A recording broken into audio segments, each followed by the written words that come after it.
Sticky Podcast number 15. Craig Towler, the man. I'm pumped. All right, let's do this. We have Mr. Craig Towler on the show today. Craig, thank you very much for coming. Of course. Thank you for having me. Yeah, you look much taller than me with the little stand that you have in the microphone, so I think I'm going to try to do that. Well, and also with my chair, I sit up a lot higher.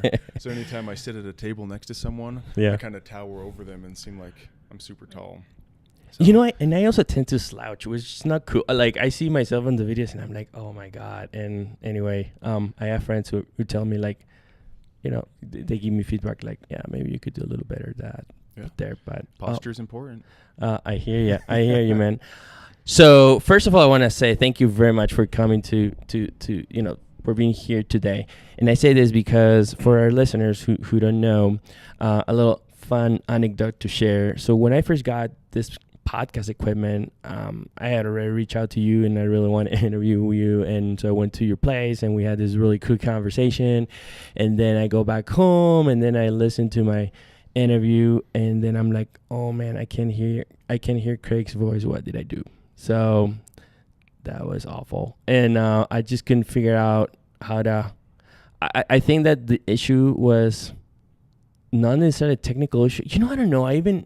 Because I could not hear your voice. So I wonder if your microphone was not on, actually. Because it's not that you were not talking that far away from it. So anyway, I feel really bad because I felt that I wasted 2 hours of your time, but you've been so generous that... We still had a good conversation. And it was, Take two.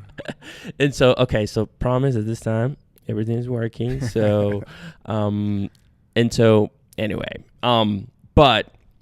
wanted to kick off this conversation by asking you. I saw on Instagram. A bunch of photos. You recently got a cool looking bike. Wanted to ask you: have you been having fun with it? Or, have you been riding a lot? I guess in the summer. How did you get it? I mean, it looks pretty cool.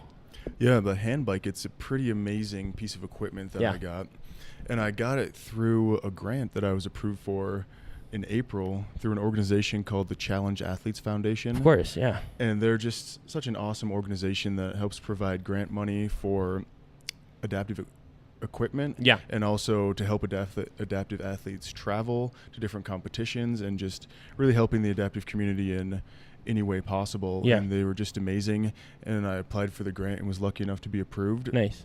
And they provided a awesome hand bike for me. And it's really been changing my life so far. I've only had it constructed for a couple months now, but I've been riding it as much as possible and just loving to get out there and cruise around and being able to get my workouts in outside and switch it up from pushing around in my chair, which is how I got my cardio in before. Well, it's good to switch it up, and it's not that same feeling like riding a bike where you have the wind going and you can actually get some good speed and cruise around. And it's definitely it's going to be a game changer for my life and my fitness and everything. And hopefully lead towards, some training for maybe some racing or something like that in the future. I was going to say that. I was like, oh, he's totally going to do that. He's totally going to do that. Always training for something. So that's kind of what's in the back of my head now is some type of, maybe, I don't know, some type of races. Olympics? We'll see where we go with that, but just keep training hard like usual and see what happens.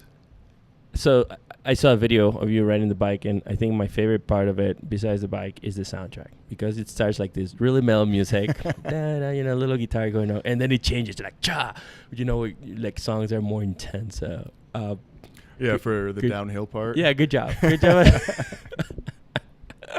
So that organization, I'm aware of it because is Bob Babbitt part of? He's the founder. Bob Babbitt is one of the founders of the organization. And he's just an awesome guy. I briefly spoke with him via email. And was introduced to him through a friend of mine, Nicole DeBoom. Yeah, of course. Who's also a local in Boulder, and just so many people have stepped up and offered their support and wanted to help me with providing resources. And I just couldn't be more thankful that opportunity came my way and that I was lucky enough to be approved for it. And just extremely thankful and want to give them all the credit for helping organize this and just for having an organization to provide such amazing opportunities for people. Yeah. It's such a, it's going to be life-changing for me in such a positive way. Cool. Yeah. I've known, I don't know Bob, but, being a big triathlon fan, I've followed him for years. I love his shows. He interviews all kinds of athletes. And it's funny, when he years ago, he had this podcast thing, and he would interview. One time he interviewed this guy who is this journalist, author, who actually was investigating Lance Armstrong, and those were the years before all this scandal happened with him, like 5-6 years before we all knew what happened in cycling. Anyway, but that interview was pretty cool because it got me curious about learning more about cycling. And anyway, I know what was going on like several years before everybody else, I guess, knew. But Bob has always had a really good podcast. And I also follow Rudy Tolson. I don't know if you know him, but he's I'm familiar with the name, but I don't know him personally. He's a triathlete, para-triathlete, I think. Okay. I think he is part of that organization as well. And I saw him at the Miami Marathon last year, and it was really cool to meet him. Really, really nice guy. But okay, so one of the things that I wanted to ask, and I think you said this before, is like you are one of the very few people who actually are 100% Boulderite. Yeah, there's not many of us left around here. Gosh, yeah, everybody comes from different parts of the country or the world, so it's interesting. So one of the things I wanted to ask you is, like, I'm just curious. Okay, you have a friend who, calls you, sends you an email, and say, "Hey, Craig, I'm gonna be one day in Boulder. I'm only gonna have one day in Boulder. What are the places or things that you would recommend me to do?" Definitely my first answer would be something to do with the foothills right here in town. And one of my favorite places to go a couple years ago would be right up behind NCAR to the trails there, right by Bear Mountain and Shanahan Ridge. Okay. And I'd love to go back there and just do some trail running and cruise around back there. And it's such an awesome place because it's so close to town, but you get there and you feel like you're miles away. You kind of have that little bit of isolation and solitude. Yeah. And it's just, it's really unique to have, a good sized town and then be able to drive 10 minutes and then be alone and have that peacefulness. And that's really what I love about this town, is just the proximity to the mountains and having that ability to feel like you're away from the hustle and bustle, but not having to go that far. Yeah, that's true. Yeah. Even it's funny you say that. I think about the few times that I've been to Eldora, which for our listeners, it's like a local ski resort. It's not like the big ones like Vail or other ones, but I think it's, I don't know, like 90 minutes or 1 hour drive from here. And you can do all kinds of skiing, snowboarding, snowshoeing. But the few times that I've been there, I would think, wow, this is beautiful. I'm in the middle. It feels like, you're in the middle of nowhere, but still you're within a short driving distance to town. So, yeah. Okay. Got it. What about any particular places to go out for, eat dinner or in Boulder? Oh, that's an easy one. My favorite place to eat is Chipotle, if you can believe it. But, it started in Denver, so it's still that's local, true. That's true. Props for that. It's funny that you say that because for some reason I just thought about, so coffee. I love drinking coffee, okay? Mm-hmm. And so you have all these many coffee shops, I guess, that sell you kinds of coffee, and they try to make it, I guess, a little unique and whatever. And I'm like, I'm all about Starbucks. I like how, like, the coffee is consistent the whole time, and I like the taste. And because sometimes I go to other coffee shops and I don't know, they just don't taste that great. So I like my routine. Mm-hmm. I'm thinking like you, right? Because Chipotle, you go to, I don't know, tomorrow you go to LA or Little Rock, Arkansas, you're going to find a Chipotle that's going to serve. It's familiar. Yeah, exactly. And you know it's going to be good. There's nothing worse than being really hungry and trying a new restaurant and then it not being good. Yeah. And then you're wishing you were somewhere else. But yeah, Chipotle is good just because it's quick and easy and fills you up. And It'll be almost a year now that I went completely plant-based with my diet. I was going to ask you about that. Yeah, so I've cut out all animal products and dairy for almost a year now. And surprisingly enough, with being in Boulder, it hasn't really cut down my options too much, which is one of another great parts of Boulder. Yeah. Is just the versatility of the food. Yeah. And the number of people that are doing these different kind of diets and lifestyles. Yeah, exactly. So it's actually been a pretty easy transition. Yeah.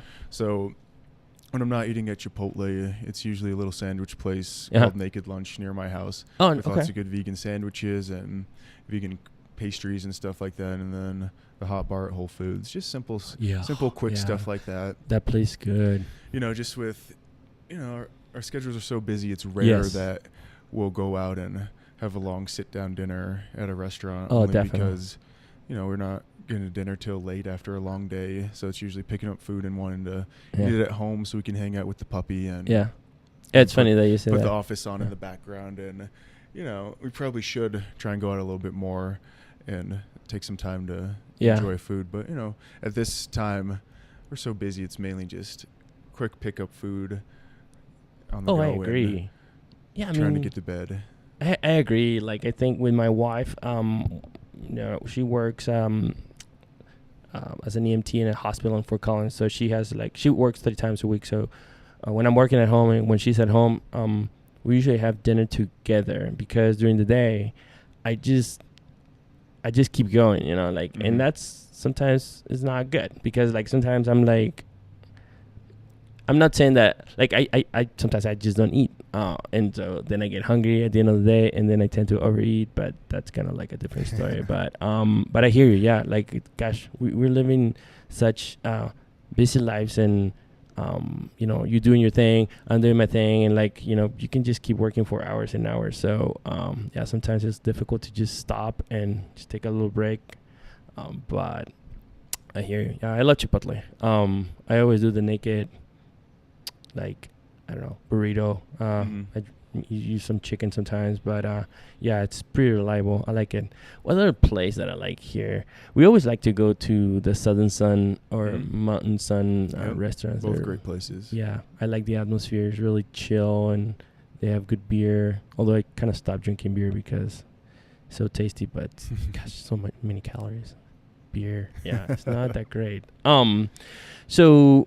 I'm just curious, you know, growing up in Boulder, you live here since you were a kid. Can you share with us some of your most early memories from growing up in town? I'm just curious. You know, growing up in Boulder, I think when you grow up here, at least for myself when I was younger, I didn't really understand what a special place it was, only because this is where I was born, and I was used to having the Flatirons as my backdrop every morning, waking up and having access to all these amazing outdoor activities and places, and the convenience of having, you know, a very accessible town with fun stuff to do everywhere. So I think at that time I didn't understand why it was such a special place and so many people wanted to come here. And it was a much smaller town back then, you know, 20, 30 years ago. It wasn't as big as it was now. Still a good size, but it's been growing quite a bit, especially in the last 10 years. And, you know, like any other kid, I had dreams of, you know, moving to California, going up to other places and traveling and not, you know, understanding that I had it pretty good here.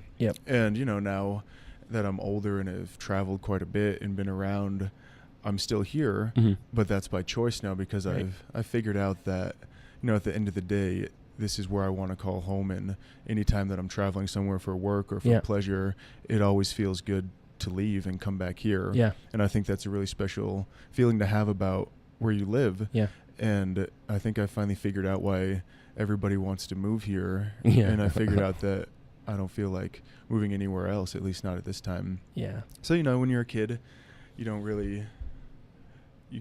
value the same things or even understand them the same way that you do when you get a little older and a little bit more perspective and have the opportunity to travel to other places.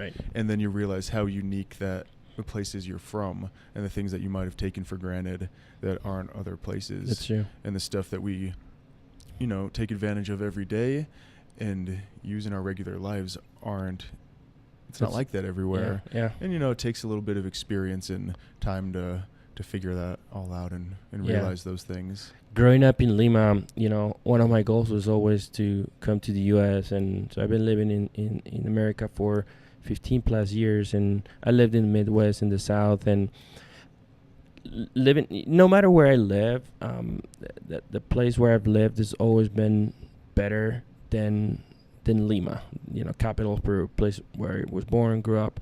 And it's not because Lima is a bad town. It's great. It's just that it's huge. It's like, I'm thinking LA, it's big, 9 million people. There's so much chaos, like traffic, and, it's dirty some places. And of course, there's also some problems with violence. We used to deal a lot with all kinds of terrorism and drug dealing. And so it's never been, that easy. And also the economy has never been that great. So when I first moved here, I was like, wow, this is paradise. And now moving to a place like Boulder is like paradise 2.0 because it's not just that people respect the traffic laws, and, or several other things that people don't necessarily do in Peru. But you're right, the views are amazing. It's funny because Boulder reminds me a little bit of this small town where my grandfather was born. It's a town that's the north of Lima. We used to drive there every year when we were kids, and there's tons of like snow-capped mountains. It's in altitude. It gets really chilly in the winter, so all those things that remind me of this place. And yeah, Boulder is great. You were talking about how things have changed in the last several years. You mentioned the last decade. That's something that I wanted to ask you, especially for someone like you who has lived here all their lives. I lived here only 6 years, but I can tell how much the town has grown. Can you think of, can you tell more about your impressions regarding how, about how the town has grown since you were a kid until now? I'd say when I was a kid, there was more of a small town vibe. There were still, a good number of people here. It still had that feeling of a small town vibe where you didn't see, it was rare to see multi-story buildings. Yeah. And it was rare to see big hotels. Yeah. And it didn't seem like it was rush hour at all hours of the day. Yeah. And then kind of as time goes by, more people keep coming in. You see more apartment buildings be put in. And now we have, multi-story buildings all over town and larger hotels being put in. Yeah. And anytime you drive down, the main streets, 28th Street or 30th Street or Broadway, it's going to seem like you're in rush hour at any time of the day, 7 days a week. Right. And it just makes everything feel a lot more busy and crowded. And, just kind of is taking that feeling away where it's slowly turning into something bigger that, doesn't seem as familiar from my childhood. And especially because a lot of the parts of town, they're all tearing down old buildings and building new stuff. I know, yeah. So even the landscape of the town has been changing because they're tearing down all the old architecture and trying to have better use of space. And all the one-story buildings or lots that were there are being turned into multi-story apartments. Yeah.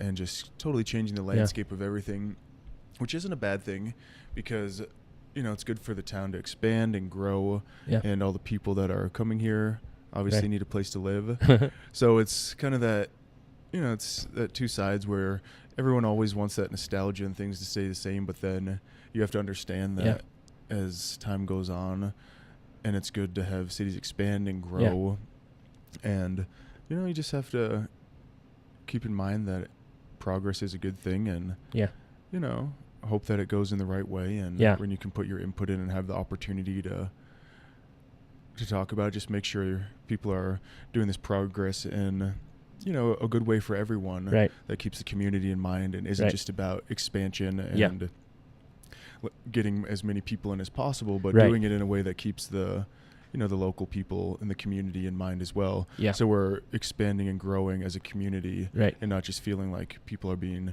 thrown in on top of us, but we're just growing together. And I think Boulder's really good at that because we still have I think we have a really close community here, and everyone's conscious of how fast it's growing and wants to do it in a really smart way so that we can still be a good place to live. Yeah, I agree. I think that they're doing a good job at like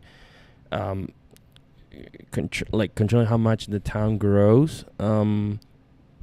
But of course, you have a lot of people who are moving. All these different companies moving from the West Coast, which, like you were saying, it definitely feels a little more busy, and also I think is driving the prices of the homes up. So like, houses are so expensive right now. I think that the average of a home, I think I was reading an article once that said that the average of the homes, the price is about $1 million, if not more. At least. So, and that's another thing that is making it challenging for locals, is because the housing market is getting so extreme.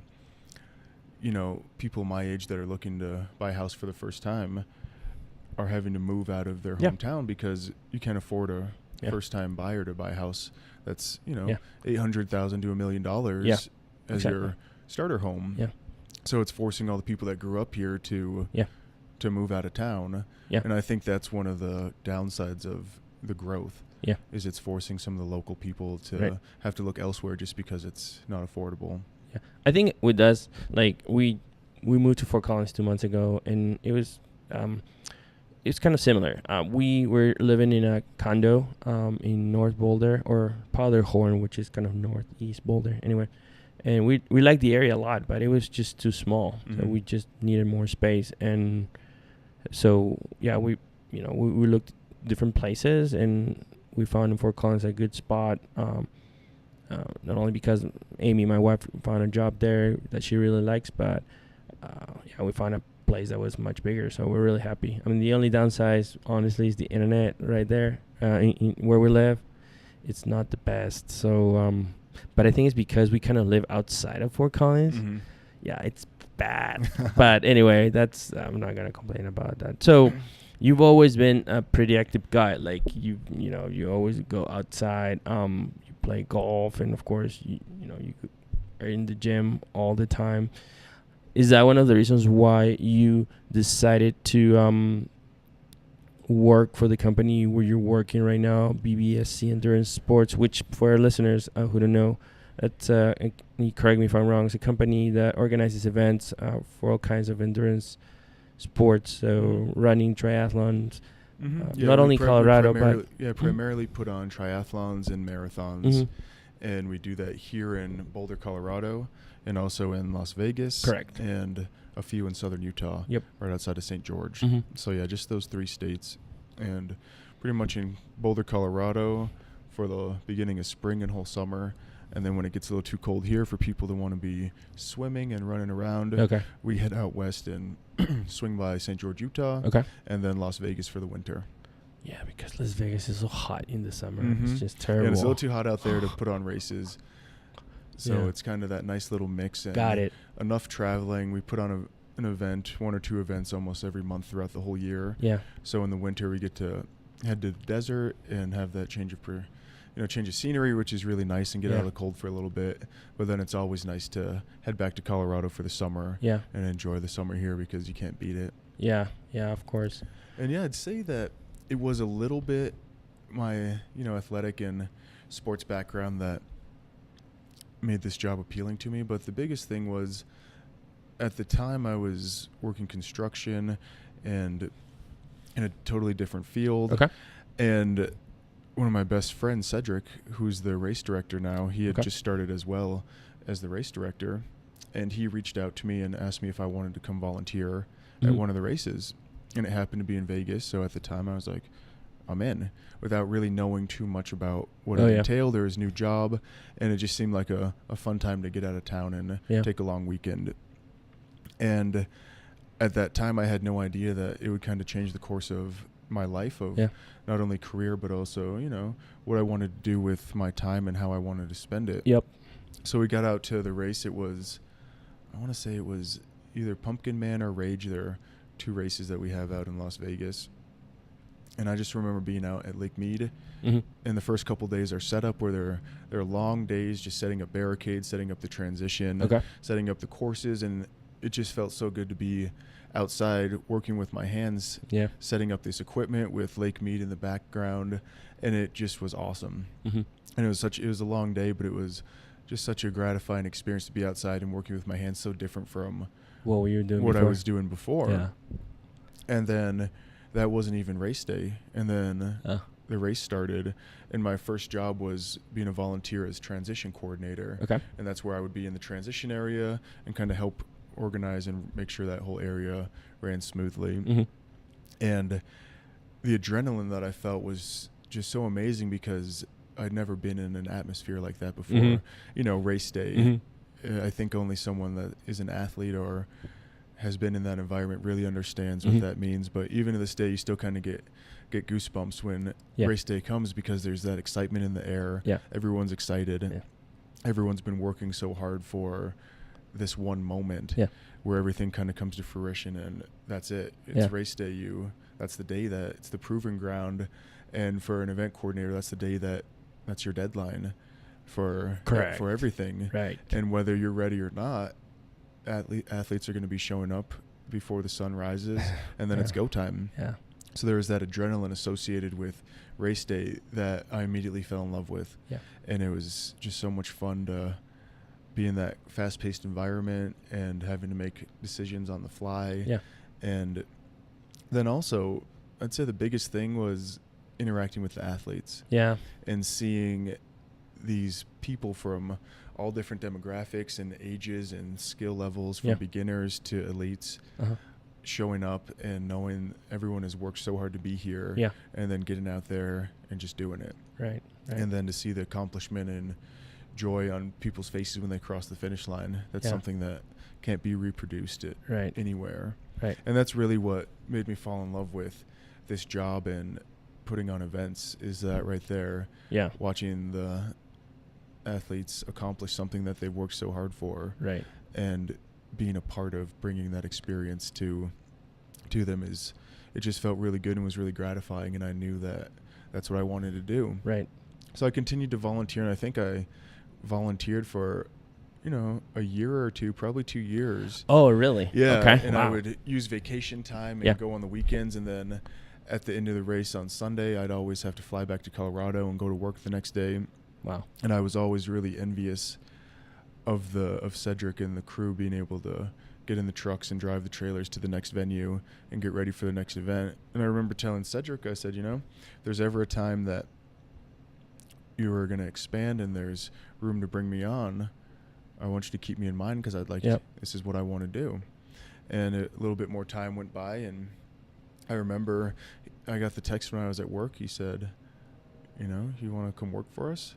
And I put my 2 weeks in that day, and that's the end of that. That's awesome. And the rest is history. So when was that? What year did you start working with them? I want to say almost 5 or 6 years ago now. Wow. So it's been a while now. Yeah. And what is your role right now? Because I think I read that you are also in charge of event coordinator and also timing.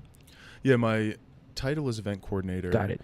And 2 years ago, prior to July 4th, 2016, I was taking over the timing position to become the timing specialist, was going through the training, and was working towards becoming our timer. And the other, it's a small company, so we all kind of wear a lot of hats. So my title as event coordinator is kind of encompassing of a lot of different duties. And I'd say the largest one that I do is volunteer coordinating, is I'm in charge of recruiting the volunteers for all of our events, and that's where a majority of my time is spent. Because our events, are they only run because of the awesome volunteers that we have. So that's a pretty big part of them. And then do a little bit of permitting and sponsorships and just little stuff like that. I remember you saying that timing an event, you said it can be difficult. I'm just curious. It was a lot more difficult than I ever imagined, because as an athlete, I'm thinking, and of course I have no idea what I'm talking about, but I'm doing a triathlon, I'm wearing my chip, I go through different areas, I hear the beep, and then the time gets recorded. But can you talk more about what timing an event involves? What are the different things that you do and what makes it difficult? Timing an event, it makes it difficult because pretty much the program for timing is just a platform to take in data. And each timing chip is a source of data. Correct. And then each pad records that data and then takes it to this timing platform, and then you have to produce the results. Right. But then the results that you want to produce are very complicated sometimes because there's different age groups, divisions, waves. Yep. Everyone has a different start time, and whether it's a chip time or a gun start time, it all gets put into this platform, and then different lines of code have to spit out what you want to put on the results screen. Right. And with so much going on, there's lots of times that your timing chip doesn't hit the mat correctly, and then every time that a piece of data isn't inputted correctly, it defaults to the next piece of the code and then spits out new data.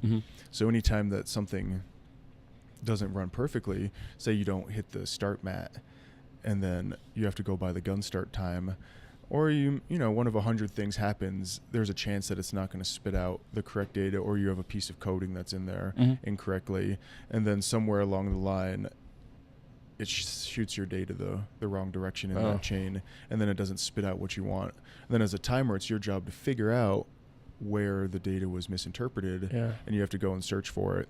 Or there's a chip that hasn't been assigned correctly, and then you have an athlete who is looking for their time, and next to their timing chip you see nothing. So then you have to figure out where that went, because it's somewhere. So it's usually associated with an unassigned chip or somewhere else. So it's just a lot of problem solving and all that. And it's an exciting job, but it's definitely the most stressful part. I can't imagine. Part of the whole program. And the timing's a very important part, especially for the athletes. Yeah, and especially you want to make those times available soon, right? Because people are like, ideally we want them to be available immediately, right? So that when they cross the finish line, they can see the results on the TV screens and print them out and have that available. So it's it's definitely one of the most high stress parts of race day is the timing. And it was definitely a challenge to learn the equipment and the programming and all that. So that was a lot of work going in that direction, but a lot of fun as well. And I only timed one race on my own, but it went really well. Nice. Everybody got their time. So I was pretty proud of that. Yeah, that sounds complicated. And like you were saying, stressful, rewarding, of course. But you were talking about July 4th, 2016. That's almost 2 years ago. That's the day that you suffered an accident. And I know you talked about this millions of times, but for our listeners, can you tell us more about that day? As I was saying, it was the first race that I timed, and I'd been training and learning the timing equipment for a couple months now, and kind of shadowed our other timer, Alex, at the events and learned from him. But this was the first time that he wasn't going to be on site. And it was kind of all up to me to set everything up, set up the computer programs, and do the whole thing alone. So it was an opportunity, and also kind of a nerve-wracking time. Of course. Because it was go time. So on the 4th of July, we always had put on a race, and this year it was called the Spangled Splash. And it's just a little 10K, 5K. It was called Earn Your Independence. Star Spangled Splash was the first one. So it's called Earn Your Independence. And nice. Yeah.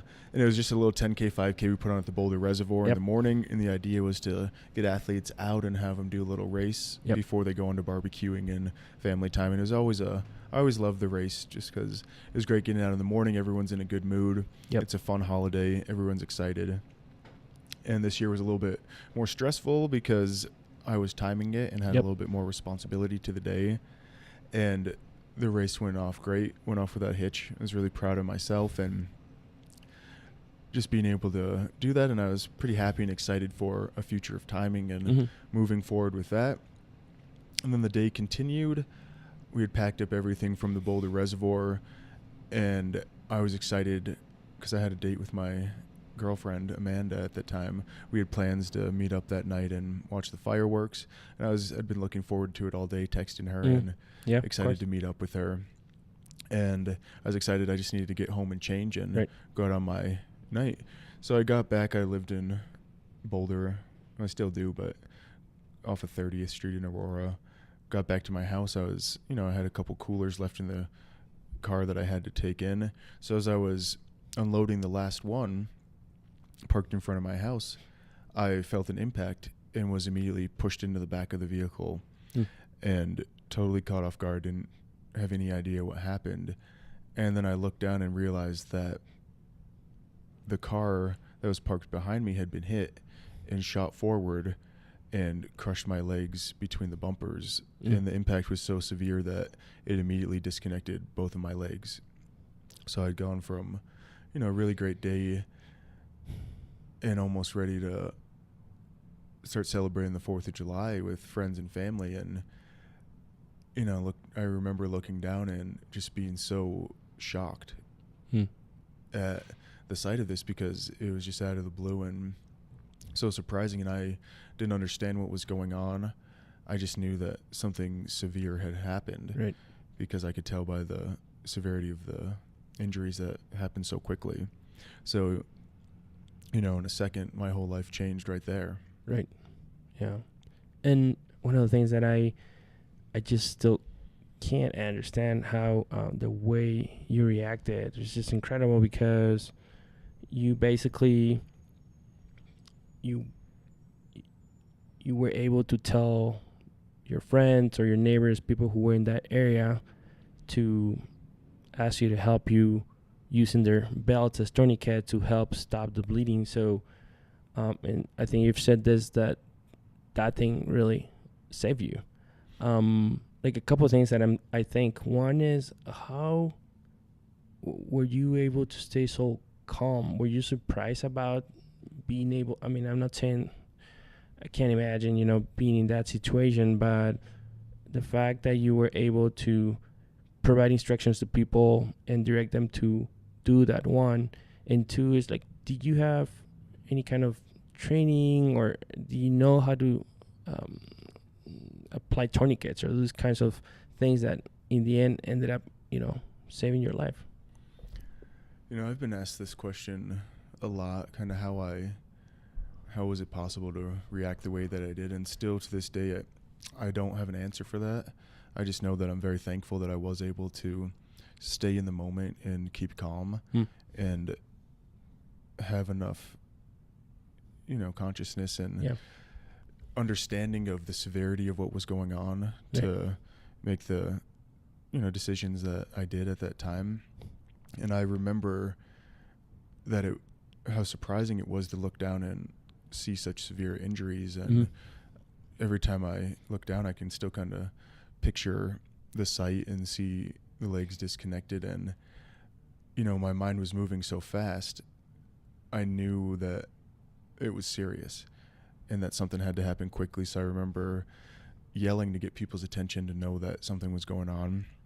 And because it was the 4th of July, there was a good number of people outside walking around, probably heading up to Folsom to watch the fireworks, because it was late afternoon. So it was probably a blessing that it was the 4th of July, because there were so many people out and about that could come to my assistance. And I remember giving my phone to my roommate at the time and asking her to make sure that an ambulance had been called. Yep. And I also asked her to call my mom and tell her that she should come meet me at the hospital. And at this time, I was still kind of sitting on the tailgate of the SUV. And, I haven't had any formal training or anything, but I know enough about kind of how the body works that if something's bleeding, it needs to stop. And that if you have an injury, you want to keep it above your heart so that it's harder to pump blood out and you can keep your blood longer. So I asked some neighbors that were there to help me get to the ground. And I remember having them help me sit on the ground and lay on the ground. And then I also remember asking them to grab whatever they had, a belt, a shoelace, anything. And I asked them to wrap it around my legs. And I remember saying, you need to wrap those belts around my legs as tight as you can. If I scream, don't worry about it. Just pull it as tight as you can. Right. And don't worry about what I'm doing or screaming or anything. Just do it. And I remember that happening while I was holding a lady's hand laying on the ground. And as that was happening, that's when I heard the sirens of the ambulance.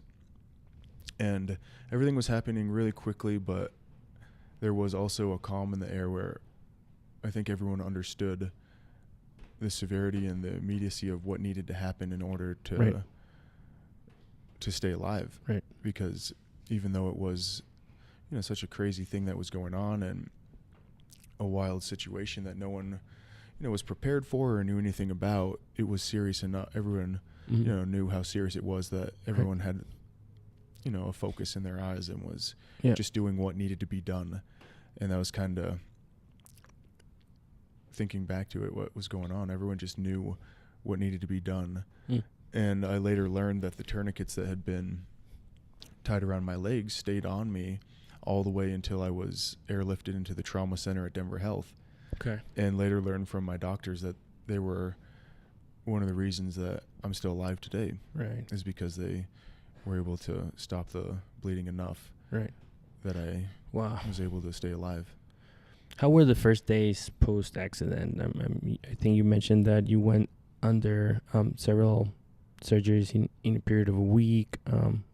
Just curious about, the first week after your accident. The first week was pretty surreal. It was, the memory's a little bit hazy because I was going in and out of surgeries, in and out of sedation. And I kind of remember little bits and pieces here. The first thing I remember is waking up in a hospital with my surgeon there, and he kind of laid it out what was going on, and he said that I was going to need both of my legs amputated. At the time, I still had my right knee and left knee, and he said, we want to try and save both of your knees. And then I went back into surgery, and I woke up and I saw him there again, and he told me that we were unable to save my right knee, but we were able to save my left knee. And then I went into, I think, 3 or 4 other surgeries that were just for cleaning to try and prevent infection. Because of anything to do with cars or streets, it's very dirty, and I was a high risk for infection. So other than the surgeries with the amputations, most of them were just heavy duty cleanings where the surgeons would go in and pretty much scrub my legs to get them super clean, which obviously I needed to be completely sedated for. Wow. And that was the first week of being in intensive care at Denver Health. Yep. Okay. What about the rehab process, your rehabilitation? How has that journey been so far? It's been a learning experience, and it's been just so different from anything else I've ever been faced with or had to deal with in my life that I've really had to try and put my expectations of what I think can happen to the side and not assume anything. And the biggest thing I'm referring to is just the length and time of how long everything takes. Yeah. And I'm used to, having an injury with sports or falling down where, you cut yourself or you break a bone and it takes a month or 2 to heal, and then you're back to normal. But with the severity of what I sustained, these are injuries that even 2 years are not completely healed and will take a lifetime to get my body back to where it was at, if ever. And it's just trying to comprehend the length of time that all that takes. Right. And I have to continuously remind myself that, with more trauma associated with an injury, the longer healing time is, and that my body's been through a lot and it takes time. And when I say that, it makes sense. And I go, okay, I just need to stick with it. We're making progress, but it is continuously something I need to remind myself of, because time, as healing takes longer, time still goes by at the same pace that it did before. So it's hard to think that, it's already been 2 years, but we've only made it this far. Right. And I need to kind of get that thinking out of my head and just take it day by day and know that I can't compare anything that's going on now to anything that I've dealt with before, because it's completely different. Right. And just take it as a new thing and take it day by day. And that's why something I like to say is, embracing the process. Yep. And taking advantage of every day that's there, not getting lost in the duration of how long everything's taking, but find a way to take advantage of the time while I'm healing. Right. And not just be waiting to do something once I'm healed, but do something every day in the process and embrace it and know that every day is just as important as the other, even if it doesn't seem like much, to know that it is. And embrace the process. And embrace it. And that's really what's been helping me, is knowing that, instead of waiting for myself to heal and get better, is to know that every day I can make progress in any aspect of my life, whether it's physically or mentally or on many different levels. And then I can take each day and then use each day as an accomplishment, and know that even though I'm not sure exactly when the end is, because there probably isn't an end, I know that every day I'm making progress. And that's been really helpful in my recovery and keeping, my mental toughness on point, and just staying focused on, instead of it being a light at the end of the tunnel, it's every day is a small little victory. And, if I can go to bed knowing that day I put in work that day and I accomplished something productive for myself and for the people around me, that's a good day. And then tomorrow I do the same thing, and you kind of take this long unknown time and break it down into little attainable bits of time that you can actually focus on. Two things that come to mind. One is I think about, and this is of course different, but my journey as an entrepreneur, and there are two things that you just said that resonate with me a lot. One is patience.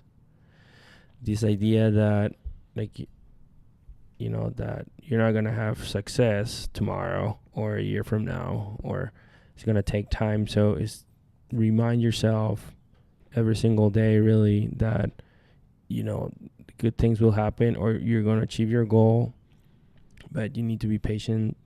And not only that, but you need to be consistent on what you're doing, day after day. And the other thing that I'm also thinking, that you just said, is this embracing the process thing.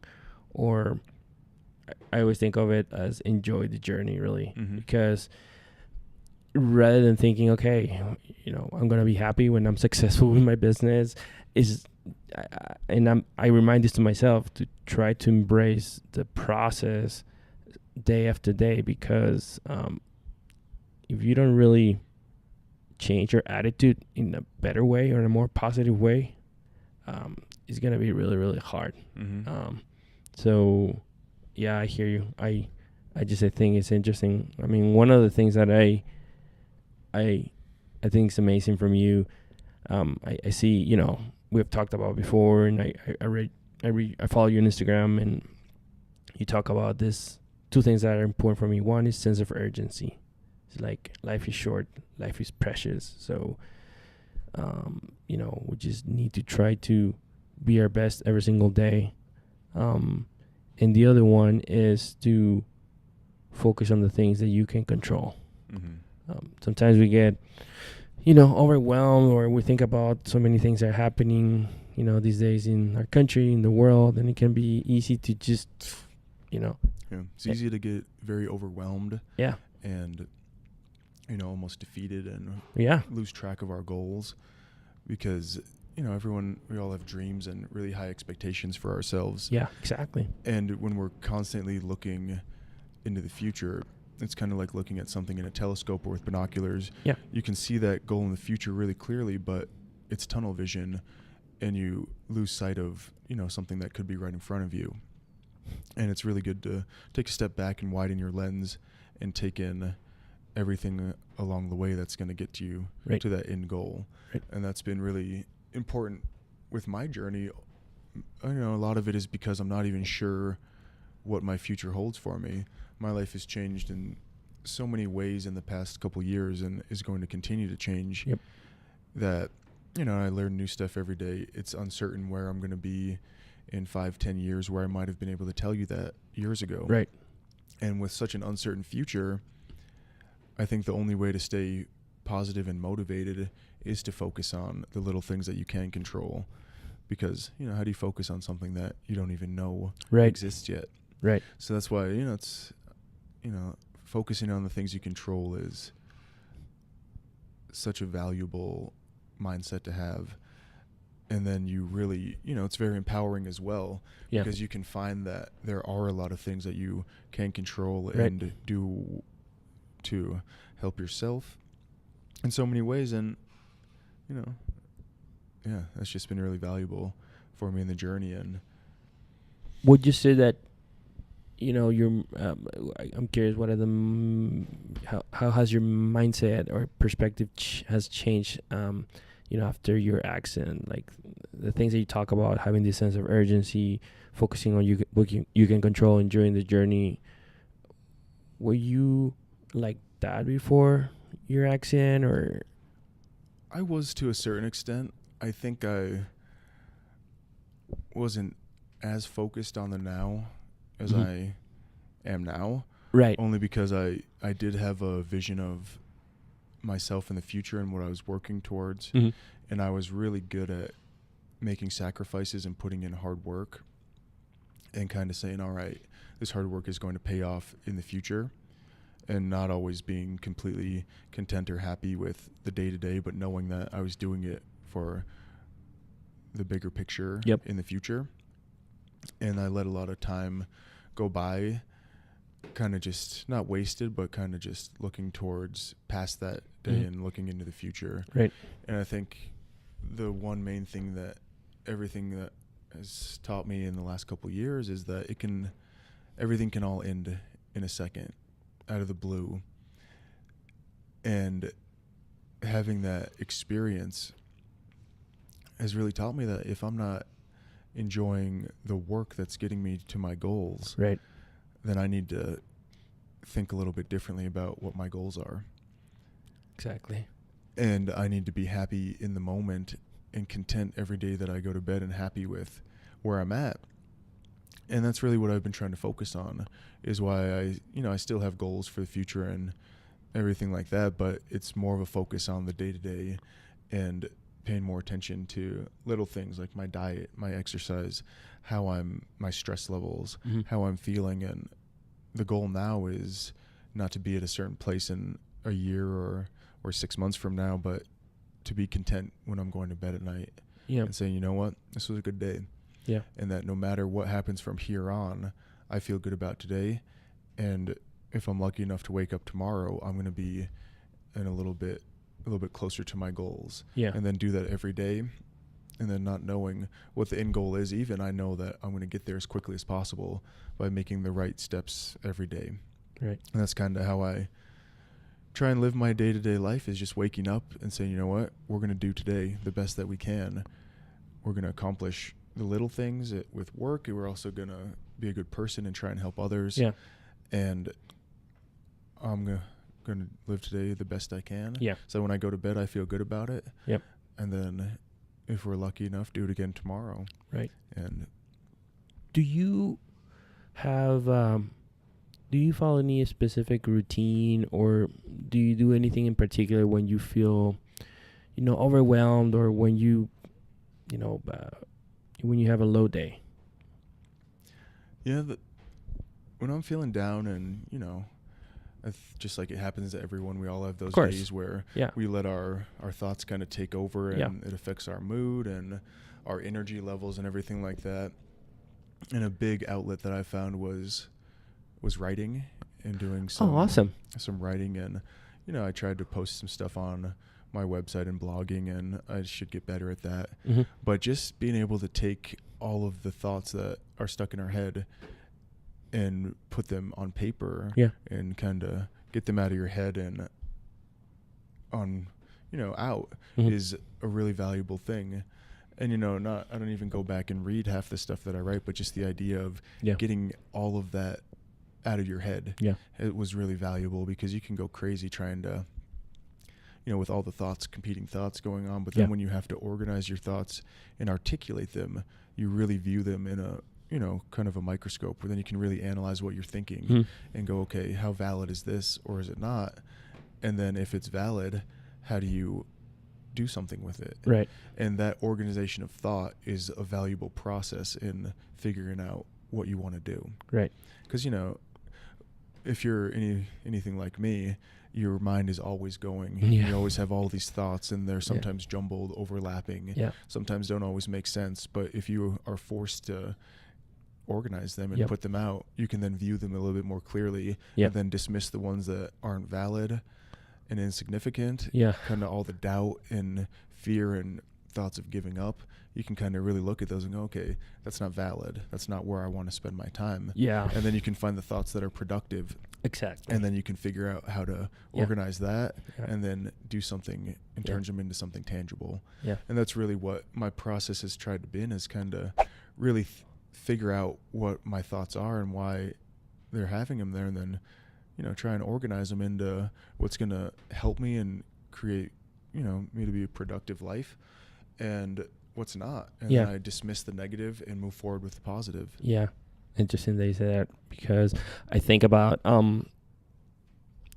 sometimes I find myself, again, we live such busy lives and we have access to all kinds of social media platforms, that when I'm working, sometimes I find myself, let's say on Facebook, and then sometimes I have to stop and ask myself, okay, how are you spending your time? Is reading this article or looking at this post or whatever, and then I tell myself, this is, you're just wasting time. So one, because you should be working, and two, sometimes the things that you read on social media, gosh, I mean, there's so much stuff going on that, again, it can affect the way you feel. So it takes, at least for me, a little discipline to, and it works. Like, again, I get distracted, I'm focused, and I'm like, okay, let's go back, get back to work, or do something different. Like, if you haven't worked out for the day, go out and do that run or whatever, or go out for a walk, or do something different. And, but try to be as, use your time the best that you can, of course. And of course, remind yourself that just focus on yourself. Don't compare yourself with others. But I completely agree. You were talking about going plant-based, for a year now. Is that vegan or vegetarian? I'm curious to learn, more about that, because I've been thinking about exploring that. Yeah, you should definitely check it out. I would say it's vegan. Okay. And I like to say plant-based only because, there's a lot of stigma associated with vegan, and people have misinterpretations of what it really is. And, honestly, I like to educate people about why I'm making the choices for myself. But I think the only way, like with anything else, it only works if you believe in it yourself. Yeah. That's why I never try and push it on other people or tell them they should try it. Yeah. If someone asks, I just like to explain why I'm doing it for myself personally. Yeah. And the biggest thing was, I wanted to be healthier and take better care of my body. I was at a point in my life where I was starting to gain back strength, and after the injury, I had been out of the hospital for a year, and I wanted to take control of my body again. Mm-hmm. And I was in pretty good shape and worked out a lot and had a good workout regimen. And then just doing more research on the health benefits of plant-based and all the negative effects of, meat and the stuff that's in processed food and in our diets. I learned all the information, and then I kind of had a real introspective moment where I looked at myself and I was like, okay, what type of person do I want to be that I learn this new information and I agree with it? I now have the opportunity to do something with that knowledge or disregard everything that I learned. Right. And I wanted to try to make a change. And I thought, I have this information. I agree with it. I need to do something with it, or else, What are some of the sources that you first found to learn more about? The biggest one was a documentary called What the Health on Netflix. Yeah. And that was the first one that really articulated it in a very understandable way, where I kind of finished it with kind of my jaw dropped. I was like, wow. Yeah. There's some stuff going on in the food industry that is not good and unhealthy for us and doesn't have our health in mind, and the ulterior motives and trying to benefit off of the consumers. And I don't think that's how food is supposed to be used. Yeah. I always think about, why is it that we have people get cancer all the time, and I don't know. Sometimes I think that's because of the way the industry is. And of course, several other reasons, but I mean, there's so many aspects to this conversation, but yeah, it always gets back to, you know, as people, eating is something that's so intuitive to us, and we've been doing it since the beginning of time, but yet for some reason we're at a time in our society where nutrition is one of the most complicated things, where we have to teach people how to be healthy.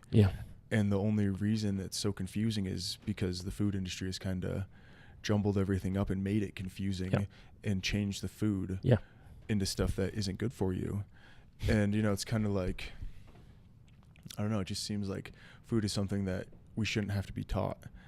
And I think that if we simplify our diets by, you know, the stuff that you have to read what's in your food, it's probably not going to be good stuff for you. It's the stuff that doesn't have a nutrition label on it, that doesn't need to, that you know what it is, that doesn't need to tell you, you know, a spinach or a piece of broccoli, you know what it is, and you don't need a nutrition label to tell you that. So that's most likely what you should be consuming.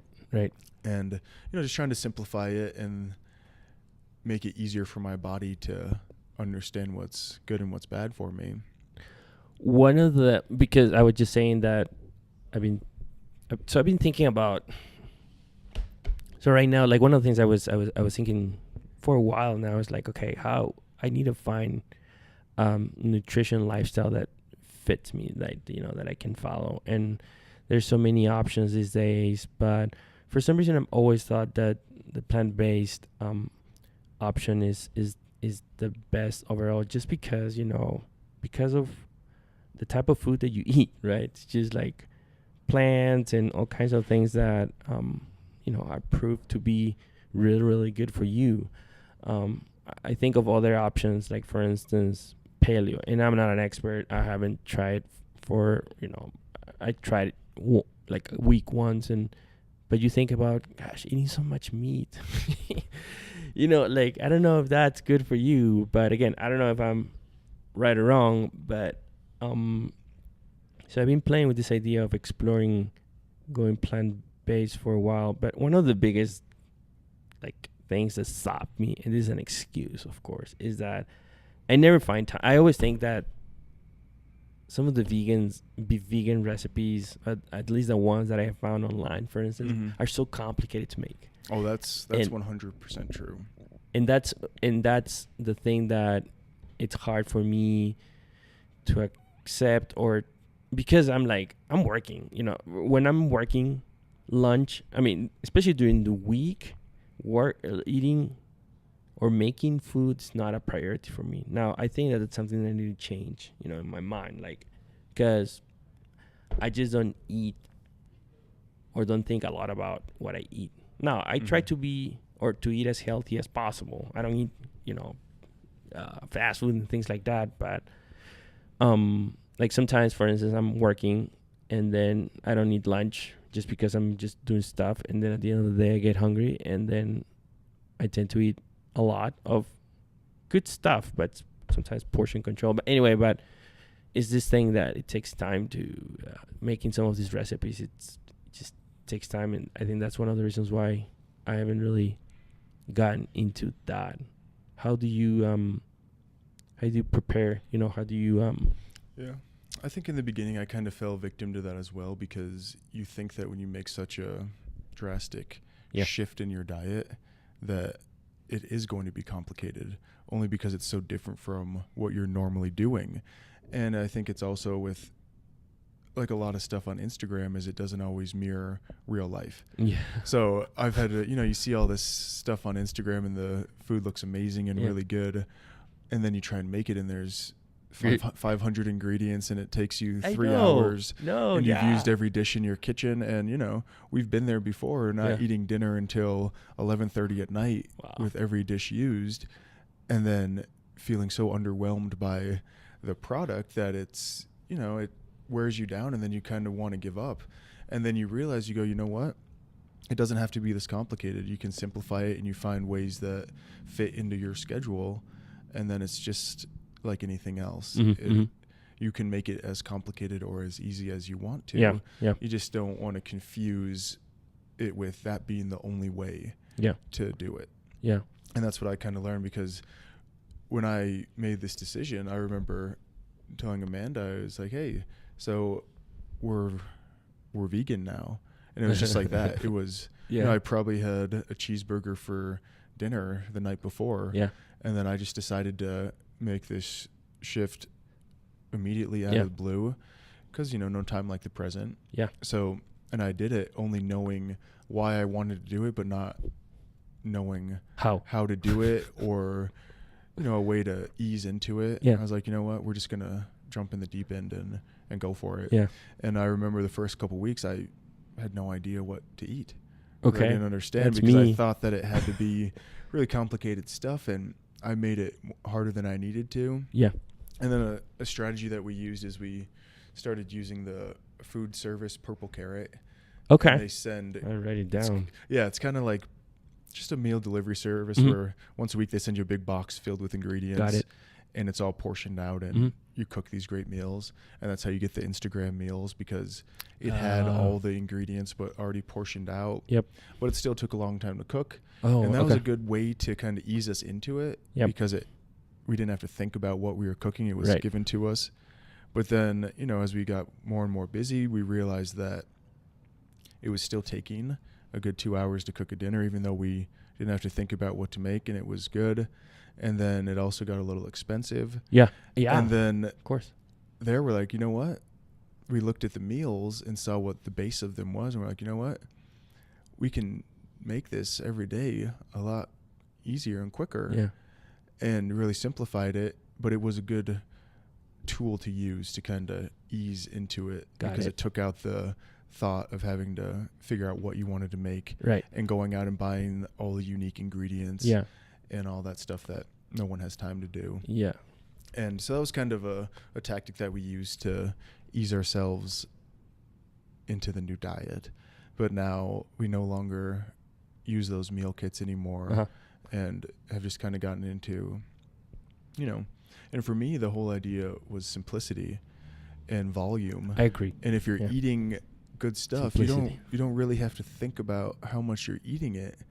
I mean, if you're eating fruit and raw veggies, I guarantee you can eat as much as you want until you can't eat anymore.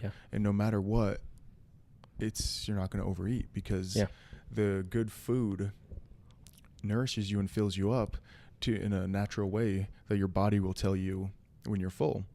The thing that people are confused about is all this processed food is it tastes so good, but it tastes so good in unnatural ways, and the flavors are intensified so much that our bodies don't know how to signal that we don't want any more, because they're unnatural flavors.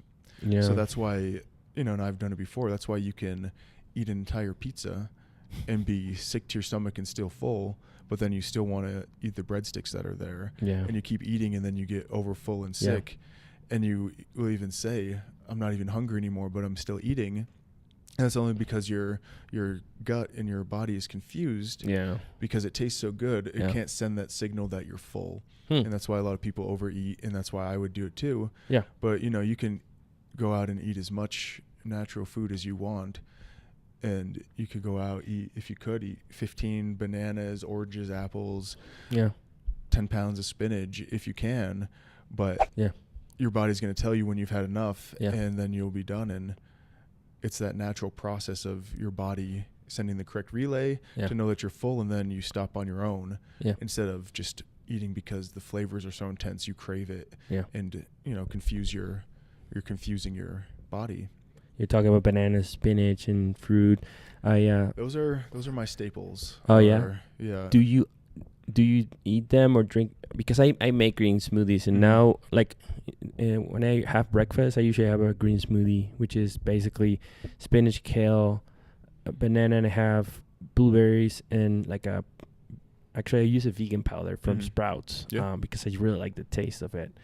And yesterday I made another green smoothie, which is not using those same ingredients, but it was a combination of fruits and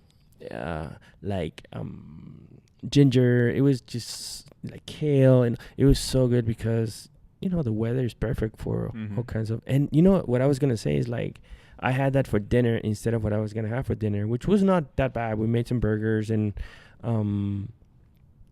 but it just felt good. I felt so light at night, and I felt good when I got up today. So yeah, that's interesting that you mentioned about trying to make it easy, because that's one of the things that I want to get to. And something that I've been thinking was like maybe doing some kind of meal prepping, because personally I could eat the same thing during the week. Like I could eat, I do that too. I eat the same thing almost every day. So because I don't want to think about what I eat, and it's, so much easier. So sometimes I make a big batch of quinoa, for instance, and I have it in the Tupperware there, and then I mix it with beans, and then I put some lettuce, and that's it. And sometimes I tell my wife, Amy, like, do you want to eat what I'm eating? She's like, no, that looks gross. but yeah, my motivation for trying to go plant-based is I just want to, so I'm in my early 40s, and I just want to, be proactive about taking care of myself. And especially I'm thinking I still want to be active. I want to be a healthy, old dude. So yeah, I think that's the way to go. I just need to really commit, I just need to tell myself, like you said that one day you were like, okay, we're going vegan. I just need to do that. And I know it's going to happen sooner than later. Actually, I'm going to work on that today, like working on a program. But yeah, that's the way to go. Yeah. And I'd say a way to simplify it, at least for myself, is for making smoothies and all that stuff, is you get more full with higher volume.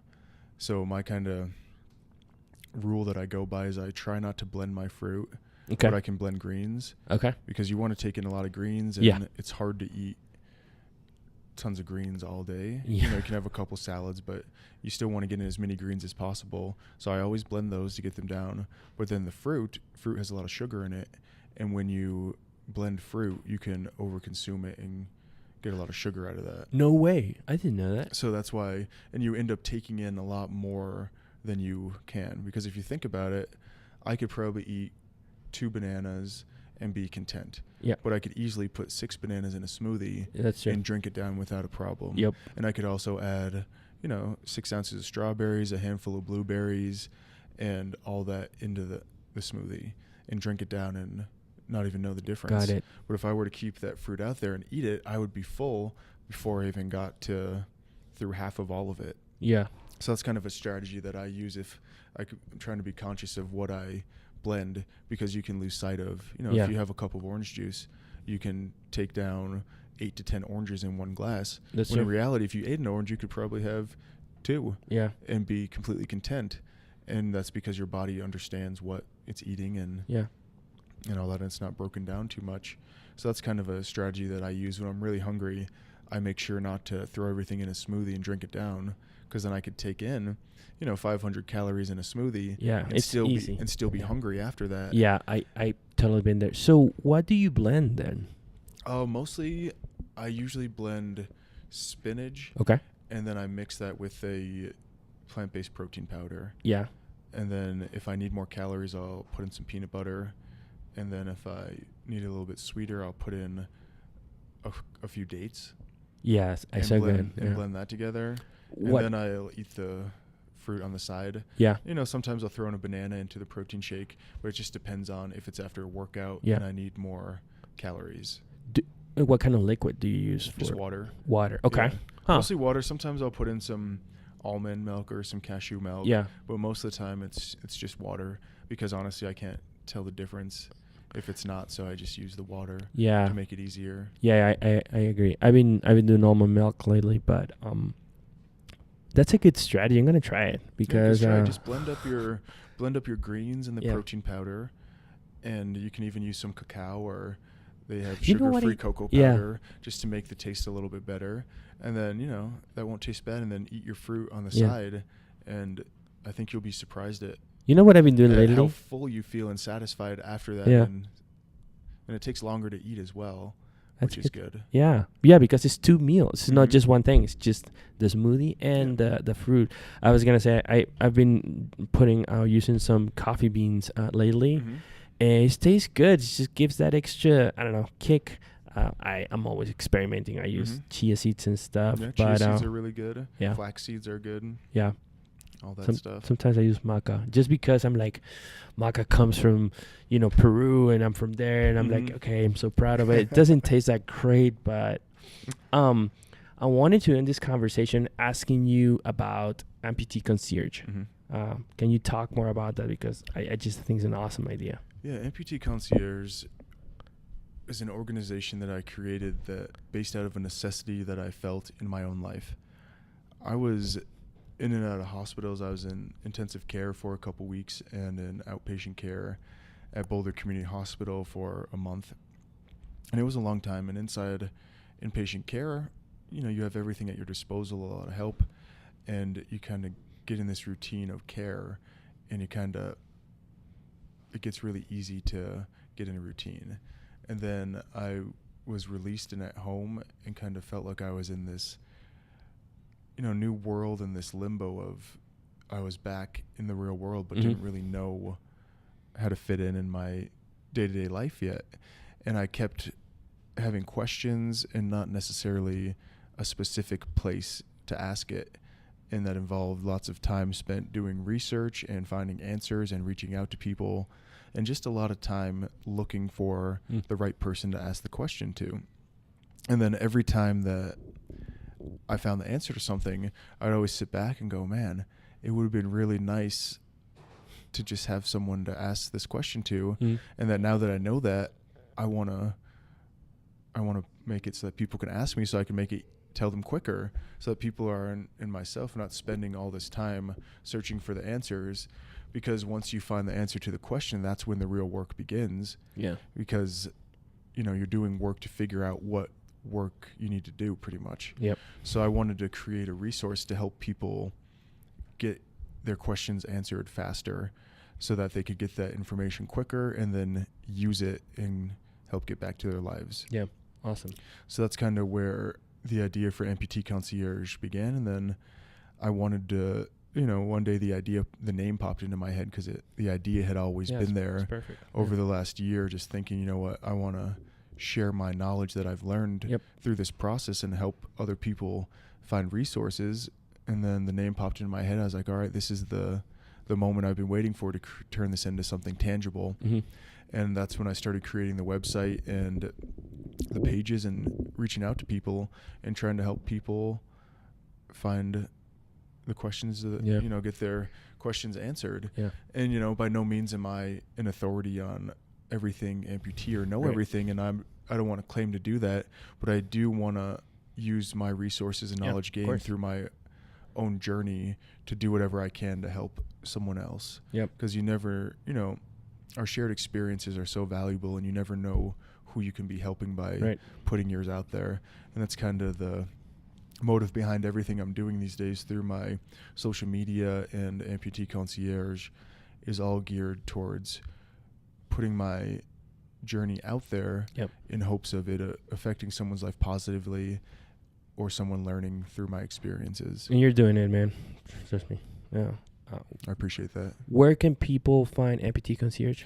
You can find it at amputeeconcierge.org. Cool. And we also have a Instagram page, and it's also linked to my personal website, craigtowler.com. Craigtowler.com. And on Instagram, that is Craig.a.Towler. A is Alexander. Alexander. Yeah. Nice. Mm-hmm. Awesome. Yeah. It was pretty fun growing up with the initials CAT. But that's awesome, man. Yeah. Thank you very much for being in the show. I appreciate you having me back. Yeah, dude. I again, thank you. You're a champion for being patient. But yeah, I really appreciate talking with you. Thanks again. Of course. Thanks, everybody. I'll see you in another edition of the Dig Deep podcast. Bye-bye.